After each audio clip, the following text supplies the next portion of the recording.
Welcome to the Friends in Business podcast with your hosts, Ben Wright and Jemimah Ashleigh. Ben, known as the sales strategist, and Jemimah, our resident visibility expert, are here to share their wealth of knowledge and experience with a little fun along the way. Whether you're a leader, entrepreneur, or aspiring business owner, this is the podcast where we share everything we know about business to help you succeed. Let's get started. Welcome to the Friends in Business podcast.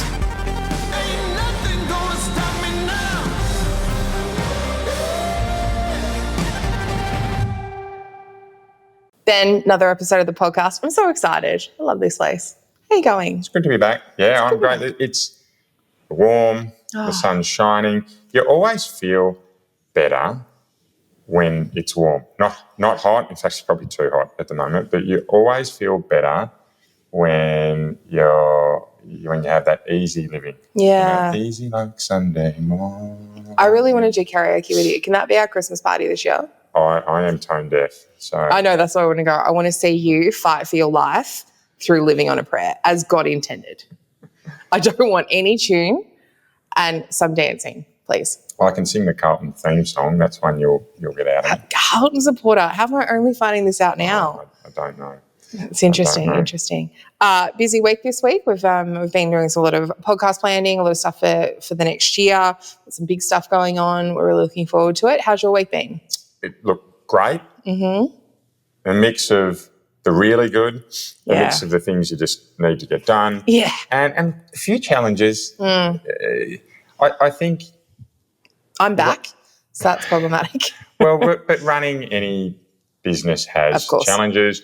Any leadership role has challenges. Any very senior leadership role has lots of challenges. Yes. And for me, it's about being comfortable with uncertainty. So being comfortable with being uncomfortable. And that is actually one of the most difficult tasks, because there's no crash course in learning this, is there? There's no, you take this one-day educational training program and you will become super comfortable with the challenges that are ahead of you. Yeah, like being a parent, isn't it? Learn that as you go. Being a parent, being an auntie, being an uncle, being a grandparent, right? They all need time to learn as you go. Absolutely. And I think that's one of the biggest things that we see regularly with people in leadership, that there are challenges that no one's really planned for, which is interesting because that's today's podcast episode. It's funny. I actually went out a little while ago, a few months ago now, and said I would like to understand what the key challenges facing leaders are for the next 12 months. Yeah. So This data was done earlier this year. It was published. So, but it was aimed with a full year time span. So I think it's relevant. And look, by the time when this podcast airs, it's early 2025. So this one's it'll be coming on 12 months. So it'll be right at the end of its useful life. But I still think really, really impactful. And I might supplement it with one that I know has changed. But for me, I wanted to know what challenges were out there. So we actually went and commissioned a study ourselves. Wow, we paid for this study. Incredible. Right. It was done by an independent market researcher based out of the US. Yes. And it used both primary and secondary resources. So for those who don't know, primary resources, as we are in this podcast, Jemimah and I, they are interviews, emails, SMS, videos, whatever it may be, that receive direct information. Yes. A secondary resource is one where you take information that's available to you. Yes. So it will utilise other studies, websites, industry information, statistics, right, and you bring that together. So this study actually used both. Great. Really impactful, and I was very grateful to receive it. What came out was 5 really clear themes that came out of that I want to share right now. And the number one, by far, over anything else that came out as a challenge for leaders, and in particular sales leaders I focused on, but that was a secondary scope focus. The primary thing was leadership in general, was talent management is number one.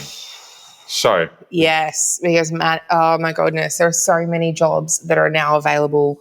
People have changed the way that they work, keeping people, getting new people on board. yeah, and they were the two key areas. Yeah. Getting the right people into the right roles and keeping people engaged. That whole phenomenon around quiet quitting has come out over the last couple of years. Keeping people really motivated about what they're doing, not only for their role in general, but also through a hybrid work environment.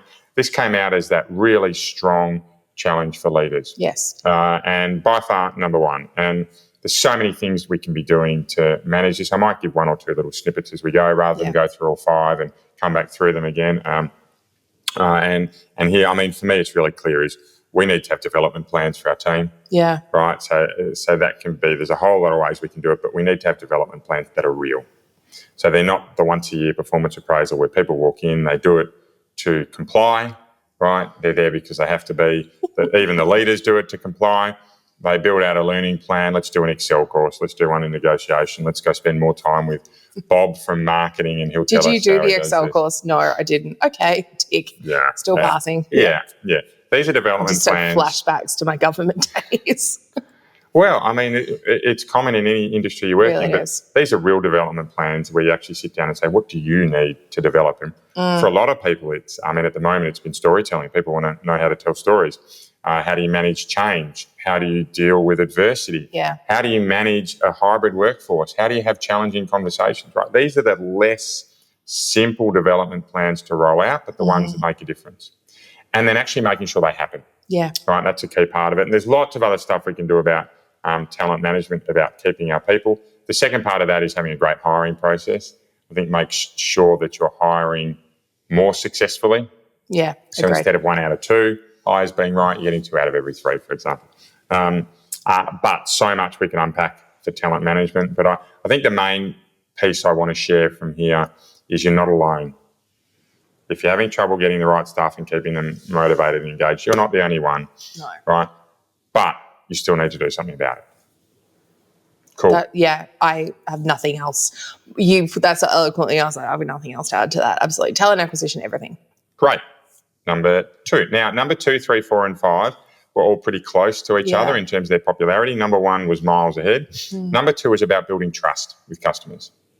With customers. Trust with customers. So 70% of leaders, right, and this is a summary of secondary and primary data, 70% of the data from our study said that our businesses are having roadblocks building relationships or building trust with customers. The key roadblock here is it's much harder to get face-to-face, and generally people are wanting to deal with sales teams less and less. The numbers, again, it's in the high 70s from memory of prospects or potential customers don't want to deal directly with sales teams. Well, and understandably, we've moved from much higher touch points now. We were sitting, I think it was about 6 or 7, and now it's about 12, 13. Yeah. Much higher touch points. We have a post-COVID world where the face-to-face stuff isn't happening as readily. We have people that are doing hybrid working hours. We have most people in the family office sector, 80% of them have not returned to post-COVID workforce numbers. Yeah. And just face-to-face hours. Workforce are still there. They're just not doing the face-to-face hours. And men are sitting about 50% as well. They're still doing the flexible stuff. We have a lot less chance to have face-to-face with a lot of people. Yeah, absolutely. And when we talk about touch points, pre-COVID 5 to 6 engagements with a customer, post-COVID 11 to 13. And what we mean by that is that you're needing to have twice the engagement with customers to get them to make a decision. But you're just hearing from me at the same time that building trust with customers is harder. Yeah. So what it means is that we have to start as organisations looking at other ways to build trust. Yes. So there's face-to-face, there's phone, there's SMS, there's email, there's social media, there's third-party referrals, there's partners. So what difference between referrals and partners being people refer our business, right, because they've used us, and partners refer our business because they know of us, right? There's lots and lots of different ways we can be building trust with our customers, getting product in hand or getting service in hand, giving trials, giving money-back guarantees, right? Giving time-based opportunities to trial things. There's lots and lots of things we can do, but it's getting harder. So we need to be spending more time investing in building customer relationships, because once we've built them, we've got to remember that same challenge we had to build the relationships is going to exist for our competitors. Mm-hmm. So, number 2. Yeah. That's number 2, Love that. how we build trust with customers. All right.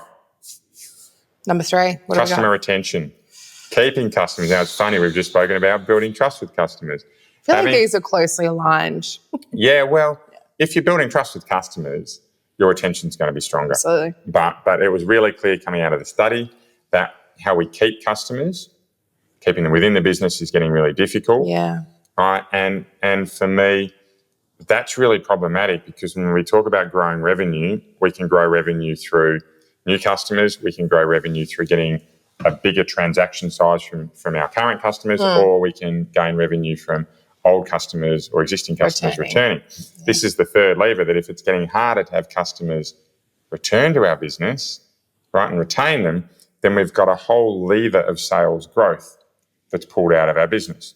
So why do I think this is happening? For me, I think it's happening because something that has also changed this year, more recently than these 5 pivots here, and it's the one where I'm going to add some value to, so our 5 will actually become 6, is that the demand from businesses to grow revenue has risen rapidly this year. They're finding it harder and appetites are growing. So what we're having is sales teams where there is more pressure on new sales and revenue growth, but the focus is not traditionally on return customers. So we've got sales teams who are out there trying to win new business, but there's less focus on making sure that we retain existing. Yeah. The best businesses I'm seeing handle this, bar none, are those businesses that are able to separate out their sales teams.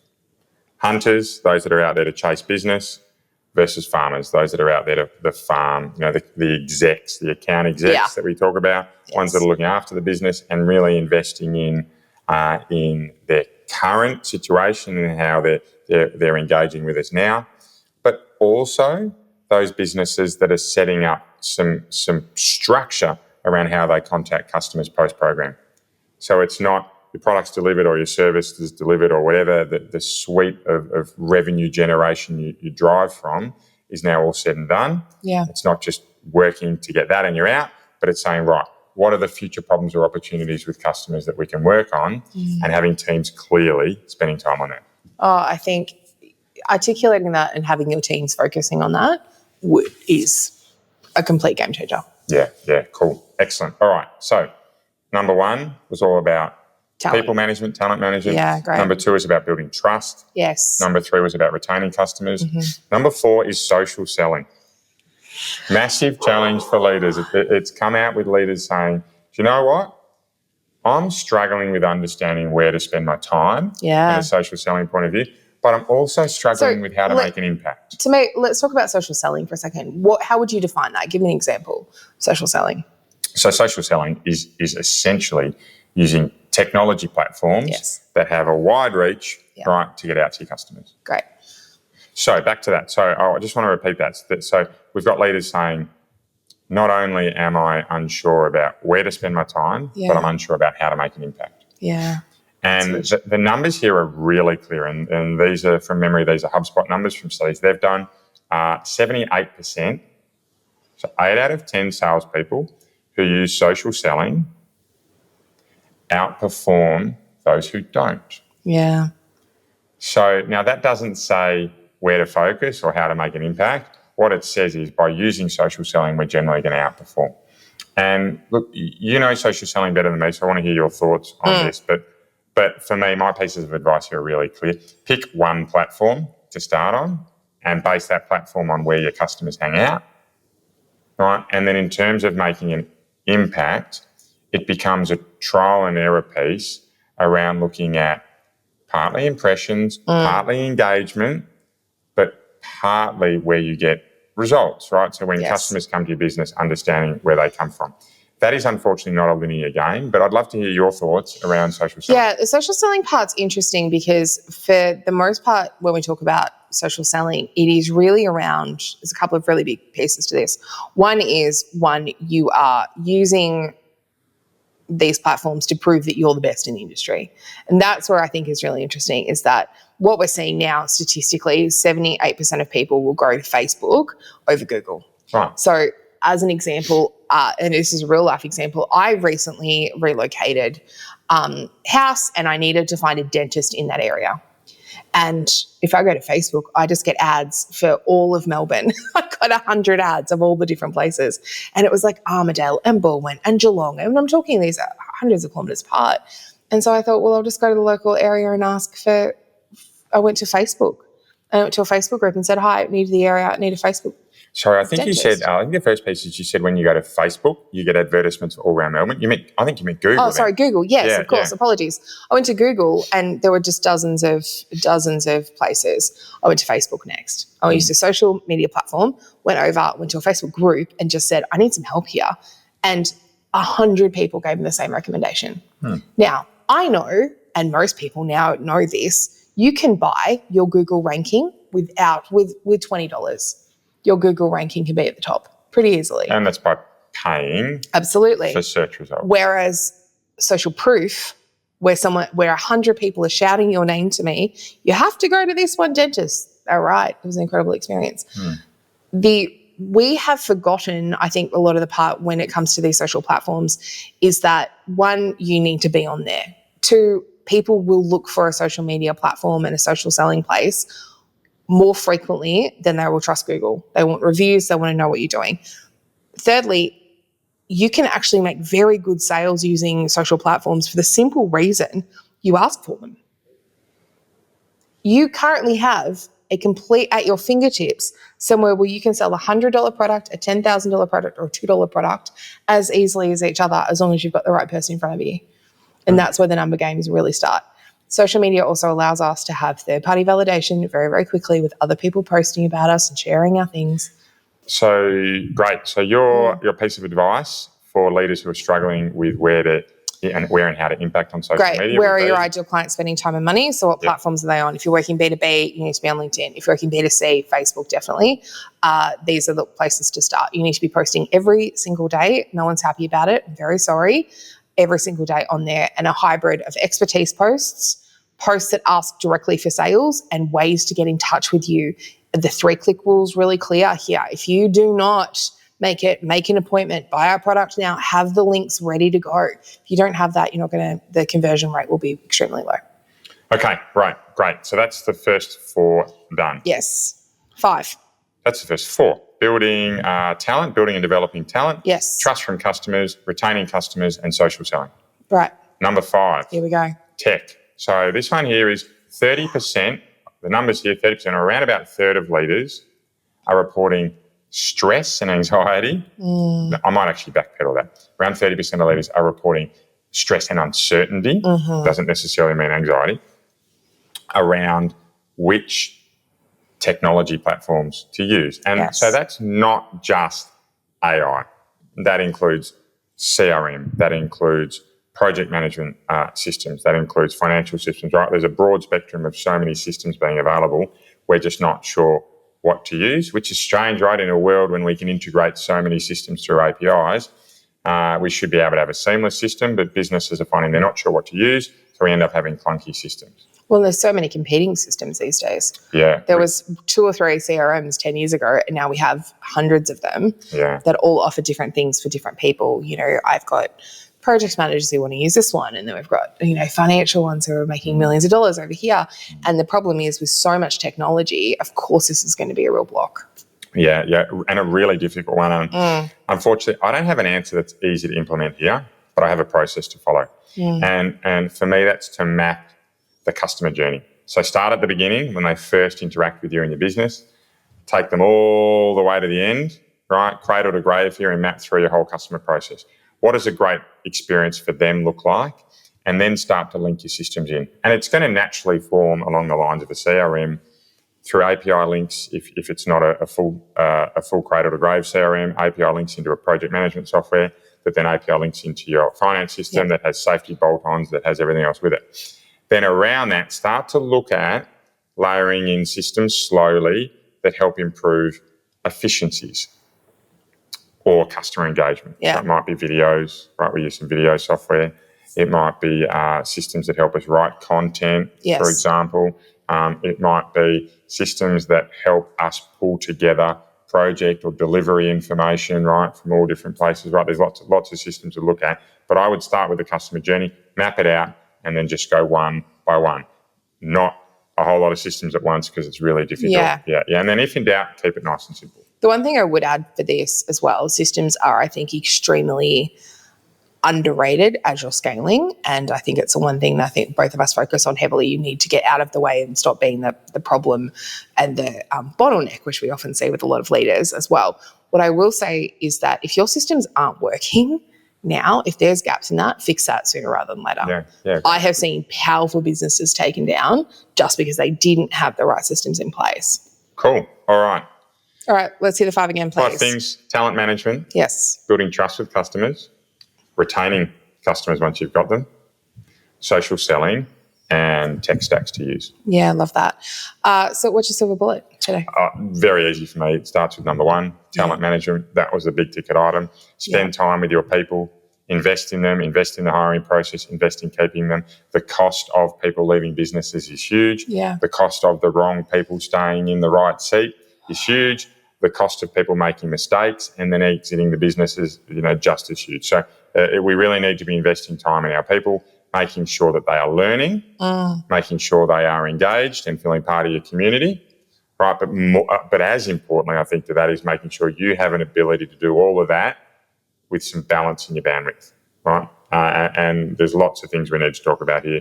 It's probably one for offline discussions, but if you can nail those things, I think then you're really ticking off one of those key challenges. Yourself, Jemimah? Yeah, I'd probably say social selling, just because this is the one that I see most frequently. It's the one I'm more hands-on with on a regular basis, just because you need to be asking for the sale on social media. You need to be putting on the website, buy this thing. This is what you're going to get from it. We get so scared of the rejection that we don't even ask for the buy.